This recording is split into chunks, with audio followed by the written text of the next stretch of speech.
روایت جو بھی آپ کے سامنے پڑھی گئی، اللہ کے رسول صلی اللہ علیہ وسلم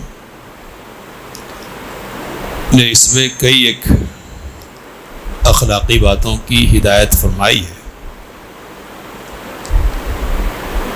اللہ کے رسول صلی اللہ علیہ وسلم نے پہلی بات جس کی تلقین فرمائی اس روایت میں وہ یہ کہ آدمی کو اس بات کی کوشش کرنی چاہیے کہ وہ لوگوں کے سامنے دستے سوال دراز نہ کرے، وہ سے مانگے نہیں۔ آپ صلی اللہ علیہ وسلم نے فرمایا کہ جو مانگنے سے بچنے کی کوشش کرے گا تو اللہ تعالی اسے بچائے گا اور اس کی ضرورت مندی دور فرما دے گا۔ فرمایا کہ جو بے نیازی اختیار کرنے کی کوشش کرے، اور بے نیازی کا مطلب یہ کہ اپنی ضرورتیں دوسروں کے سامنے رکھنے سے بچے، تو کہا کہ یغنیہ اللہ، اللہ تعالیٰ اس کو بے نیاز کر دے گا، یعنی دوسروں کی ضرورت سے دور کر دے گا، بچا لے گا۔ اور آپ صلی اللہ علیہ وسلم نے فرمایا کہ جو صبر کرنے کی کوشش کرے تو اللہ تعالیٰ اس کو صبر کی توفیق دے گا۔ تو یہ تین باتیں نبی اکرم صلی اللہ علیہ وسلم نے ارشاد فرمائی، تینوں باتوں پر غور کیجئے۔ تو بنیادی طور پر جو بات ہمارے سامنے آتی ہے وہ یہ کہ آدمی کی طرف سے اگر کوشش ہو تو اللہ تعالیٰ اسے توفیق سے نوازتا ہے، اور آدمی اگر کوشش نہیں کرنا چاہے تو پھر اللہ تعالیٰ اس کو توفیق سے محروم کر دیتا ہے۔ تو جو جیسا راستہ چننا چاہے گا اللہ تعالیٰ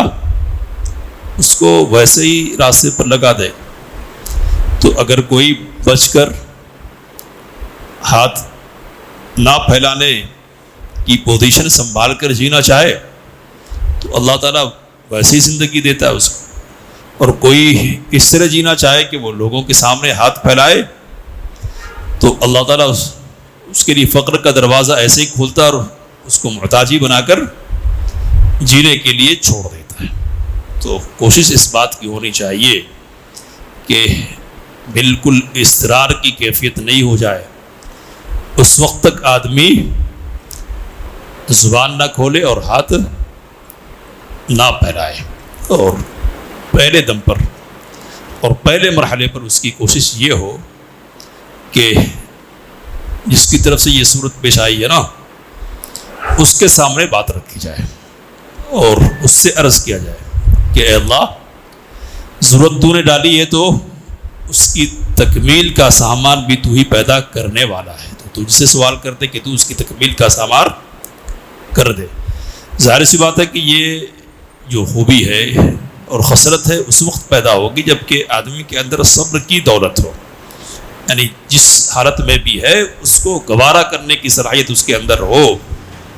تنگی ہے اس کو قبول کر لے، چند روٹیوں پر گزارا کرنے کی بات آ رہی ہے، گزارا کرنے کے لیے تیار ہو، صرف ضرورت بھر زندگی گزارنے کے لیے چیزیں ہیں انہیں پر قناعت کر لے وغیرہ، تو جو ایسا کر لے اس کے لیے ایسا ممکن ہے۔ کہا نبی اکرم صلی اللہ علیہ وسلم نے کہ اگر کسی کو یہ دولت ملتی ہے تو اس کو یہ سمجھ لینا چاہیے کہ اس سے بڑھ کر اور وسیع تر دولت کسی کو نہیں دی گئی ہے، یہ اللہ تعالیٰ کا زبردست عطیہ ہے جو کسی کو دیا گیا ہے۔ تو بنیادی چیز صبر ہے، صبر کی دولت جس کو ملے گی اس کو ان باتوں کی توفیق ملے گی۔ اب یہ تو بنیادی مسئلہ ہے اس روایت کی روشنی میں۔ اس روایت کی بنیاد پر ہم یہ بھی دیکھ سکتے ہیں کہ نبی اکرم صلی اللہ علیہ وسلم دیتے تھے،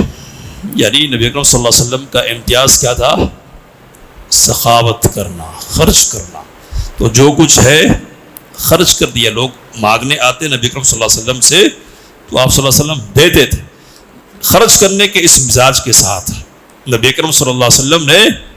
خودداری کی تلقین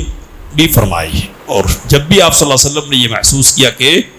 لالچ بڑھ رہی ہے یا آدمی ایسا ہے مانگنے والا کہ جو ضرورت مند نہیں ہے اصل میں اپنی طاقت اور قوت کے اعتبار سے، تو نبی اکرم صلی اللہ علیہ وسلم نے اس طرف بھی توجہ فرمائی کہ اس کو نصیحت کی جائے اور یہ سمجھا جائے کہ نہیں بچنا چاہیے، اور صلاحیت ہے تو اس صلاحیت کو استعمال کرنا چاہیے تاکہ دوسروں کے سامنے ہاتھ پھیلانے سے ایک آدمی بچ جائے۔